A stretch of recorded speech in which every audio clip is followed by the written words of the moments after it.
just wanted to preface this by just a couple things. Now,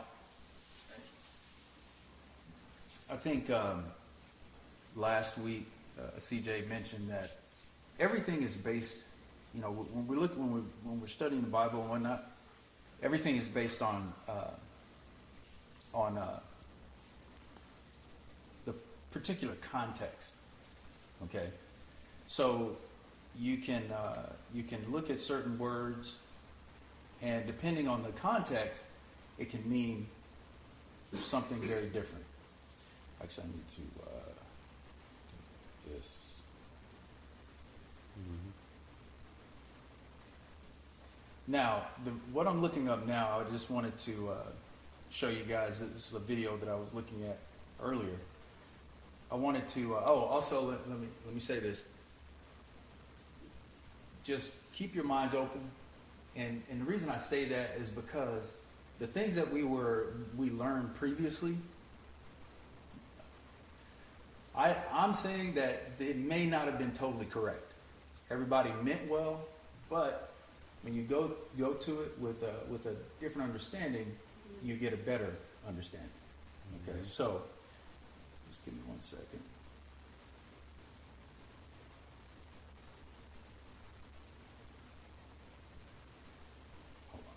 Hold on.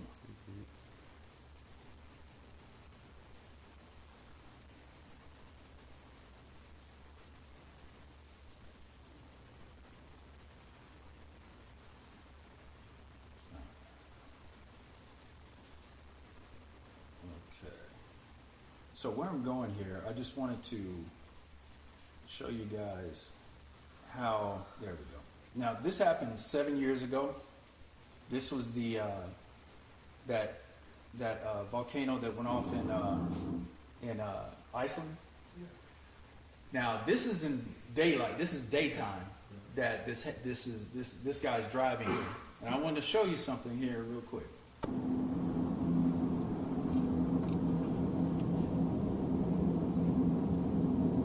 Now he's going to pan over and show you. Okay, so now you see he's driving into where the thickest part of the ash cloud is, and that's the sun right there.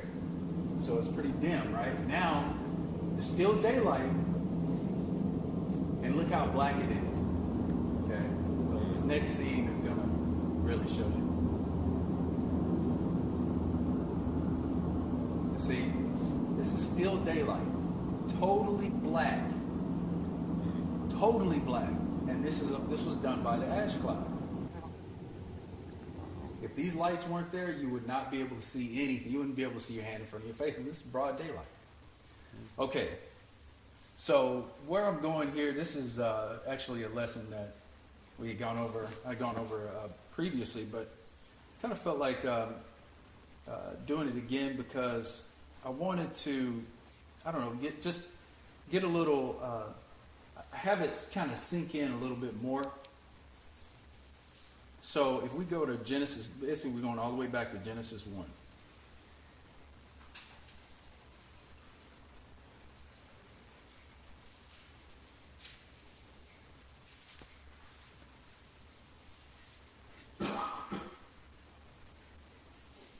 And I have actually something called Bible Sword, my sword rather. Mm-hmm. So it has all the definitions of the Hebrew words. So I'll be going back and forth there too. So if we look at Genesis 1, it says, in the beginning, God created the heaven and the earth, right? Okay. So I'm going to look at the word for created. The word for created is the Hebrew word is H1254. It's bara. Okay. And it's to shape, form, to create, shape, form, to shape, fashion, create, and it goes on that heaven and earth, individual man. So if you go on down to the Strong's definition, it says to create, to cut down, in parenthesis it says a wood, feed, choose, create, cut down, dispatch, do, make, select also. So where this is important to understand what it's saying in the first verse, the second verse, if it's not first verse not properly understood, the second verse, transitioning to the second verse can cause some confusion. Because then it says, and the earth was without form and void, and darkness was upon the face of the deep. So typically when you create something, that means it's finished, right? It's complete. I mean, would everybody agree to that?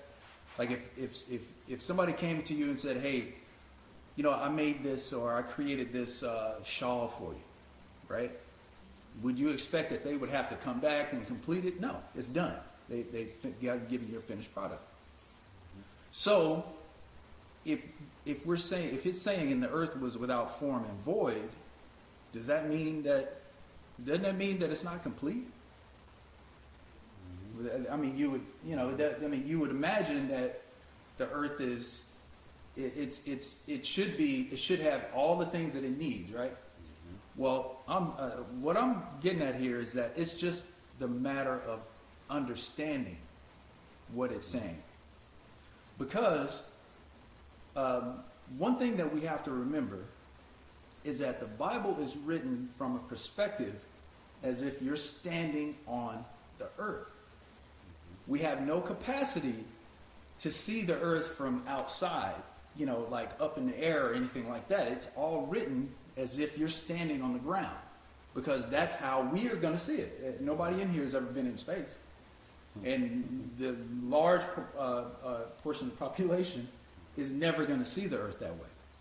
So, what it's saying here is that the earth was basically already here. It was here. Now, I'm not saying that the Most High did not create the earth. It just is not talking about that particular process right here, where the soil and the water and all of that stuff was actually gathered together. It's not talking about that process. It's talking about working with something that was already there. That's where when we look at created, when it says to shape, form, to fashion. So basically, typically when we create something, we're not making it out of nothing. We're taking one part and then fashioning it into something that we want to be the finished product. So that's what was happening here. Okay? Now, if we look at it as if the whole universe was created in verse 1, then verse 2 opens up a lot of other conjecture, such as pre-Adamites. And, there was a world before, all this stuff. And that was not the case. It just brings a lot of confusion. But if we follow it according to the way I'm going to show you, it makes sense. It's like every step of the way, it goes right down the list. Okay, so it says, we go on to 2, and the earth was without form and void. Okay, it just means that without form, it didn't have the shape that it has right now. And void, meaning it was void of life, is all it says. Now, if you look at that word void, it's bohu, and emptiness, void, waste. Okay? So, basically, there was nothing on the earth at that time. Now, the without form portion, I'll ask you this. What shape or what form does water have? The shape of whatever it's on, right? In or on, exactly. Mm-hmm. So, why am I saying that? Well, let's go on down. And it says, and darkness was upon the face of the deep. Well, when we look at that word deep, 884:15, deep depths, deep places, abyss, the deep sea. So what is it telling us here? It says that the Spirit of the Most High was upon the face of the water. And it even tells you that, and the Spirit of God moved upon the face of the waters. Okay? So it's telling you right there that the earth was covered with water. It didn't have a form, which water does not have a form of its own. It was just covered in water. Okay, and it was dark. Now, why did I go into the video when, with the ash cloud? Because this darkness was due to the formation of the earth. When it was first formed, when you look at one of the things that happens even still today is that volcanoes go off. Okay, there were a lot more, of course, during the formation of the earth, when the earth was actually the primordial part of it, when it was actually being formed and clumped together. These things were going off, and what happens when these volcanoes go off? They spew ash in the air.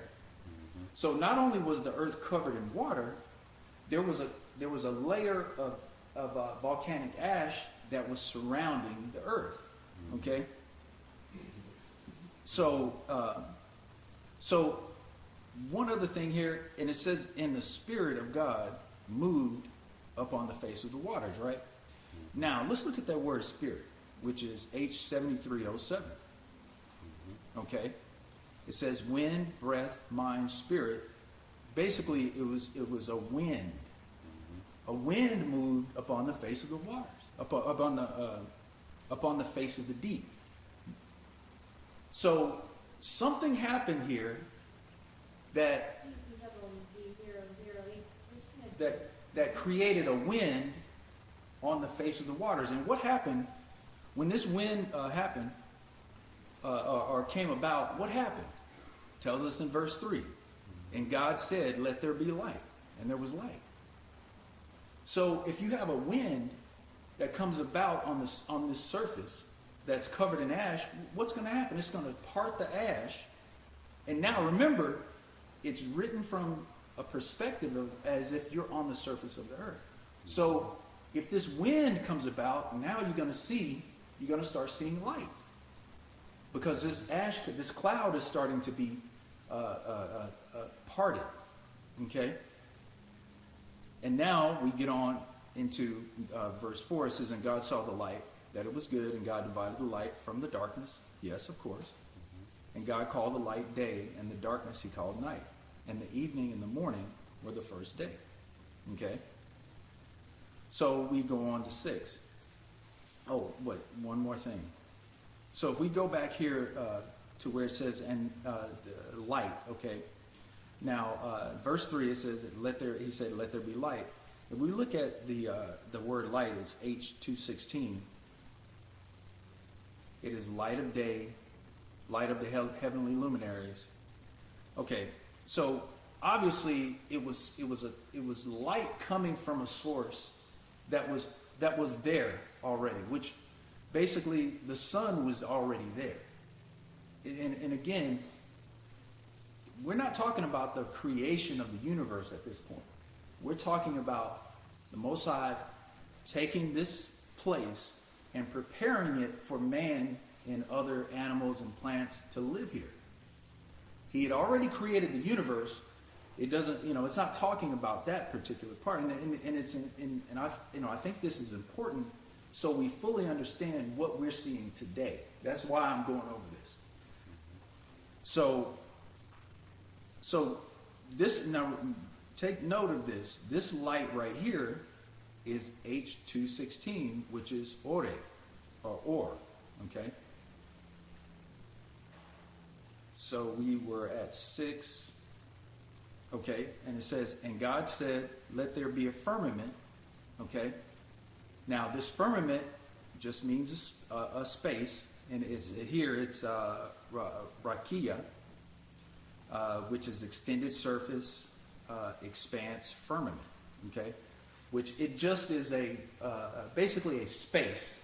And this space is what we walk in and we live in on a daily basis. This is what science today calls the troposphere. This is where all of our weather happens.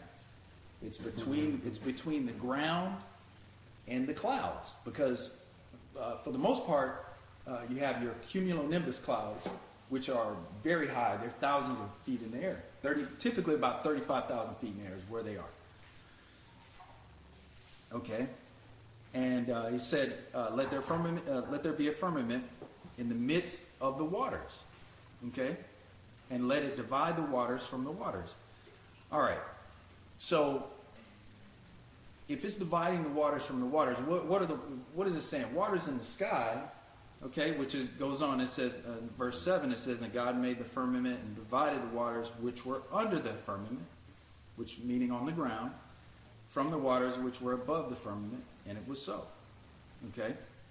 So in verse 8, and I have to kind of go on down so we can get kind of a good capture here. And God called the firmament heaven, and the evening and the morning were the second day. So when we look at heaven itself, heaven is Shemayim, Shem, whatever. Anyway, it means heaven. It means sky, is what it's saying. It just means sky. So when we look up, we're actually looking into heaven, and it's the sky. Now the waters is talking about above the firmament, or that's up there, is just the clouds.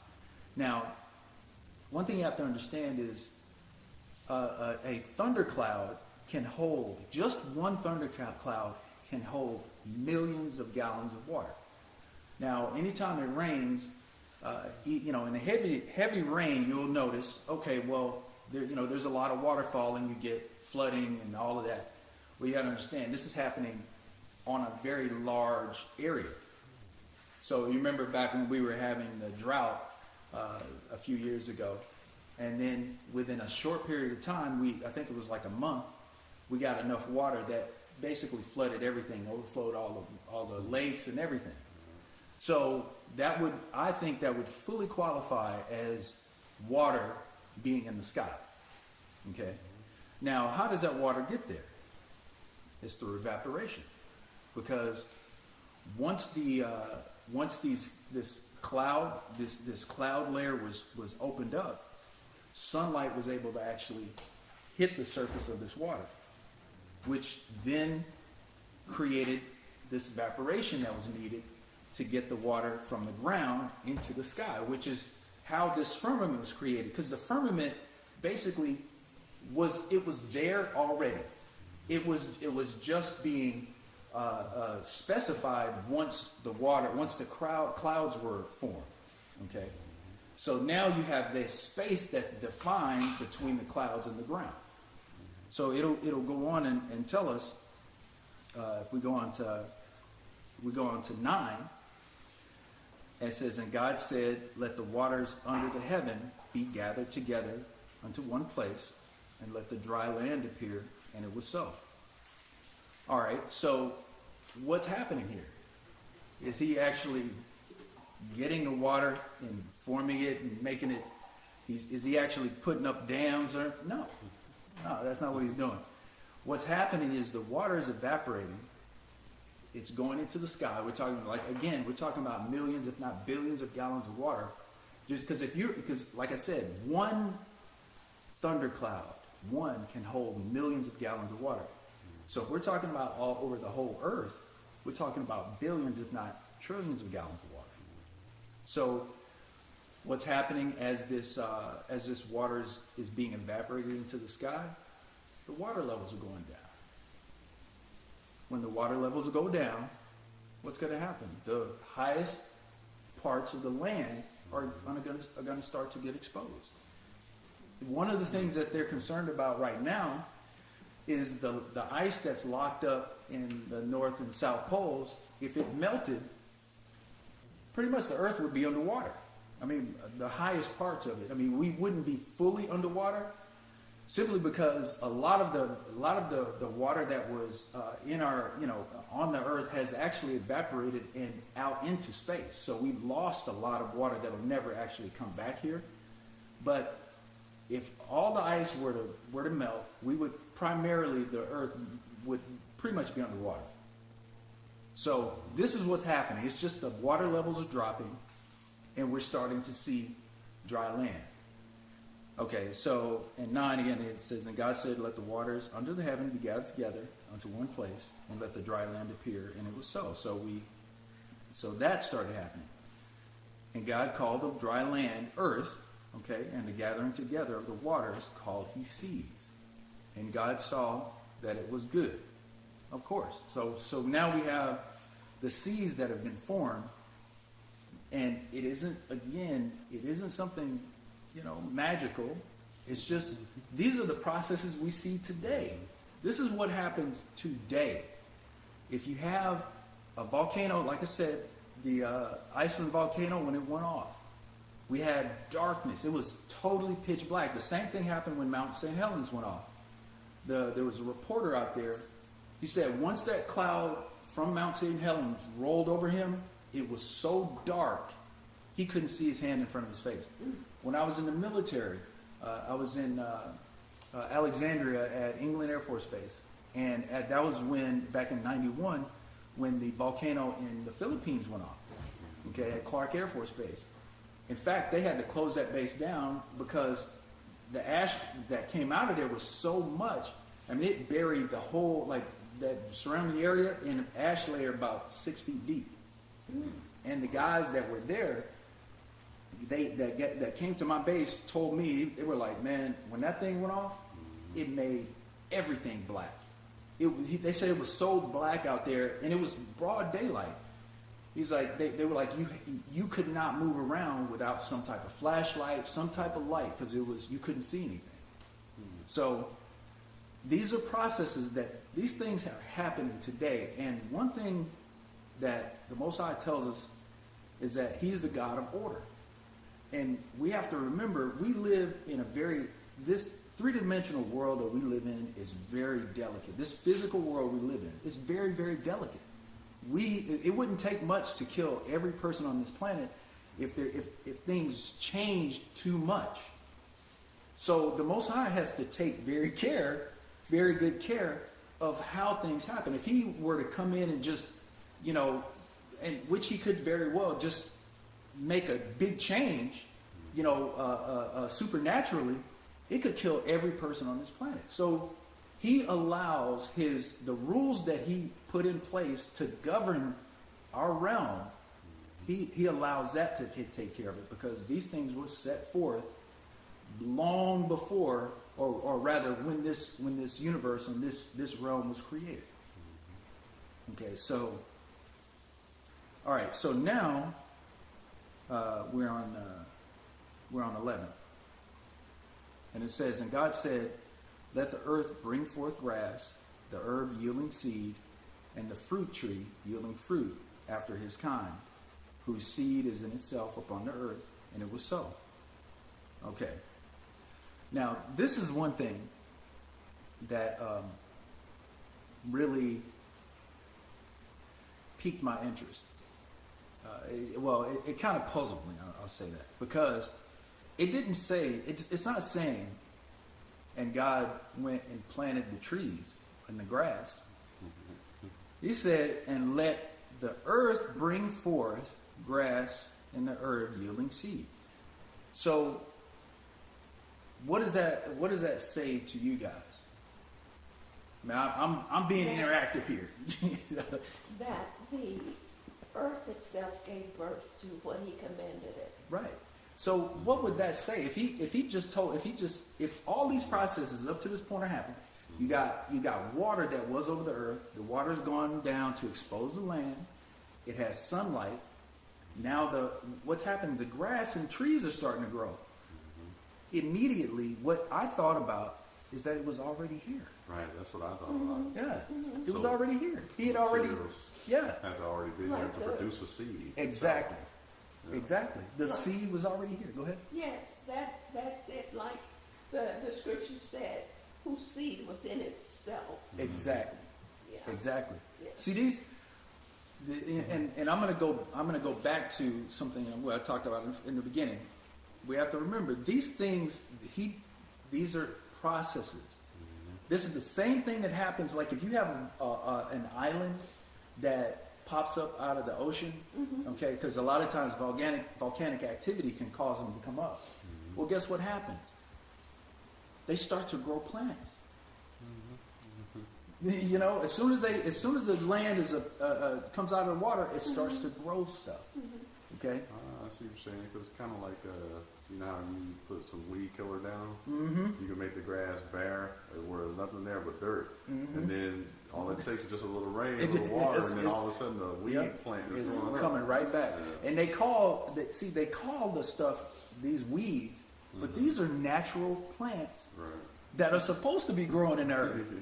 You know what I mean? They're calling them weeds, though. You know, so they can put down this genetically modified stuff that they have manipulated. So, okay, we'll keep going. And 12, it says, and the earth brought forth grass, and the herb yielding seed after his kind, and the tree yielding fruit, whose seed was in itself after his kind, or after his kind, and God saw that it was good. And the evening and the morning were the third day. Okay, so again, this had to be already here because it's not saying that the Most High went and planted this. It was already there. Okay, so we'll go on to 14. Now this is very interesting too. And God said, let there be lights in the firmament. Okay, now before I go any further, remember the light that I told you to take note of? Well, look at this word, light. It's H3974. The other one was H216. Different word. Yeah, or 215. So what is this light? Okay, this one is light luminary. So if you go on, it doesn't really say a whole lot in the BDB, but you go on down the Strong's, it says from properly a luminous body or luminary that is light, abstractly light as an element, figuratively brightness, that is cheerfulness, specifically a chandelier bright. So, okay, so previously, when it spoke about the light, you remember when in that video when it showed the sun, like it was, you could kind of see it was there, but it was real hazy, but it was still light, right? So that's what it was speaking of. You couldn't. It was light. But it was luminance. Right. You couldn't pick out, like, where is the source of the light coming from? There was no source that you could find, but there was light. So the thing is that when you have that type of light with there's still cloud cover, what happens is something called a greenhouse effect, where the light actually comes in, it hits the surface, but it can't reflect back out to escape. So what happens is heat builds up between the cloud layer and the ground, which that ends up helping the process of this the water evaporation. Okay, but now we've gotten to the point after, and I truly believe that each of these days is actually 1,000 years, and I'll go into that in a second and how that could be. But so as we come to this part now, after these processes have gone on and this rain is bringing down. So every time a droplet of rain is formed, it actually forms around a dust particle. Okay, so or an ash particle. So every time it rains, it's actually pulling the ash. It's bringing these particulates out of the atmosphere, out of the sky. So now it's falling back down to the ground, and what's happening as a byproduct? It's clearing the sky. It's making it more and more clear. So now when you look up, you actually see the source of the light. That's why I said it's chandelier or a brightness. Okay, so now you can actually see where that light is coming from in that bright point of light up there, which is, I mean, it's like I said, as you go through step by step, you see how this process can happen. Okay, so and then we go on. So it says, and let there be lights in the firmament of the heaven to divide the day from the night, and let them be for signs and for seasons and for days and years. We'll go on to 15, and let them be for lights in the firmament of the heaven to give light upon the earth, and it was so. And we'll go on to 16. And God made two great lights, the greater light to rule the day, and the lesser light to rule the night. He made the stars also. Now, of course, when this, as the sky clears up, you're going to be able to see the sun. You're going to be able to, point it out. You're going to be able to point out the moon, and you're going to be able to point out the stars themselves, which all of these we use for, signs, seasons, and all of that. Now, again, we're looking at this from the perspective of the earth. We're looking up at all of this happening. Now, there was a Bible, and I cannot remember. I think it was a Bible my mother had. But in this particular case, in 16, when it says he made the stars also, it actually said, because that whole phrase right there, that whole part after the colon, it was actually in italics. So I was wondering, I was like, why is this in italics? And in that Bible, down at the bottom, it had a little note. This was added to basically explain the fact that he made the stars also. Because, the way I took it was, when we look up, we're going to see stars. So he had to let you know, they want to let you know, look, he made the stars also, even though the two main ones you're going to really notice is the sun and the moon. Okay? So I just wanted to, point that out. And so we'll go on to 17. And God set them in the firmament of the heaven to give light upon the earth. Now again, it says he set them in the firmament of the heaven, which is the heaven, which I said initially that it was between, the firmament is between the clouds and the earth, right? Well, when we look up at the moon and the sun, where do we see them? We see them in heaven. We have no way to conceptualize the vastness or the distances we're talking about in space. We have no way to conceptualize that. We're just looking up from the ground. It'd be like an ant looking at the bottom of your boot and not really realizing there's a whole being attached to it. You know what I mean? So he just sees a big, he's like, what is that? Big trademark coming down. Yeah. So, we just don't have a way to conceptualize it. But so they just made a point to say, hey, these were created by the Most High too, but it was, added later is what that Bible said. So we go on to 18. And to rule over the day and over the night, and to divide the light from the darkness. And God saw that it was good, obviously. So the lights will divide the light from the darkness, which darkness is just an absence of light. Okay? And God said, let the waters bring forth abundantly. And see, again, what is he saying here? And God said, let the waters bring forth abundantly. Let the waters bring forth. Did it say he put the life in it? No. It was already there. The components for life was already there. What did he do to make this happen?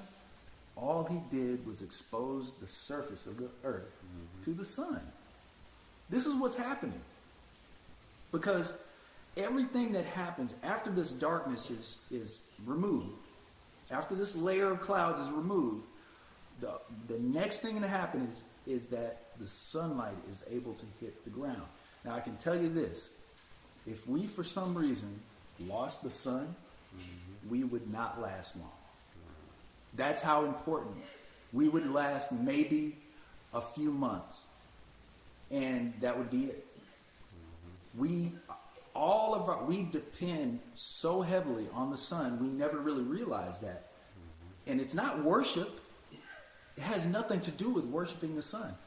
It has to do with it being a very integral part of our daily necessity. We need the sun. Okay?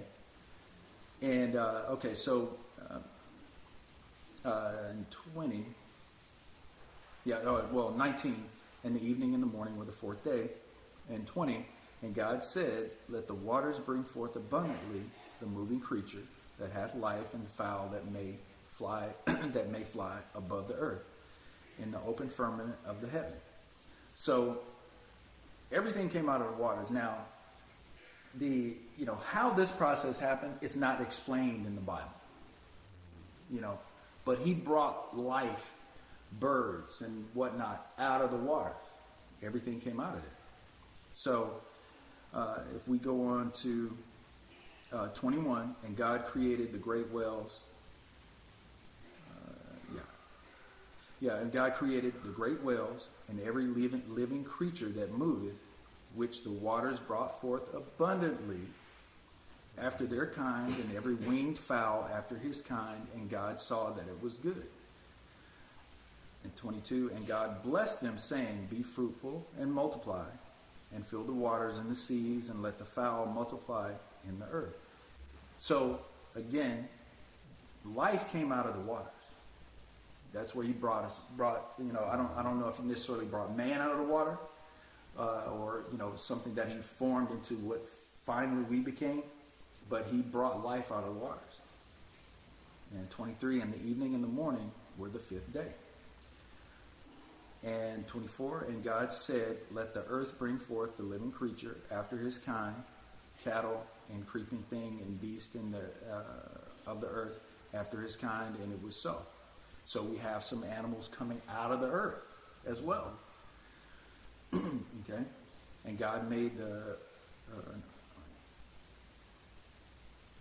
and God said, let us make, okay, now we get into man. And God said, let us make man in our image, in our image. Okay, so obviously there was more than one in our image, after our likeness, and let them have dominion over the fish of the sea, and over the fowl of the air, and over the cattle, and over all the earth, and over every creeping thing that creepeth upon the earth. And God created man in his own image. In the image of God created he him, male and female created he them. Now let me ask, what is the image of the Most High? Male and female. There it is. You know, one thing that, you know, all my life, anytime I've ever heard that, you know, talked about, it was like, yeah, we look like him, you know. No, that's not what it says. It says that we're made male and female.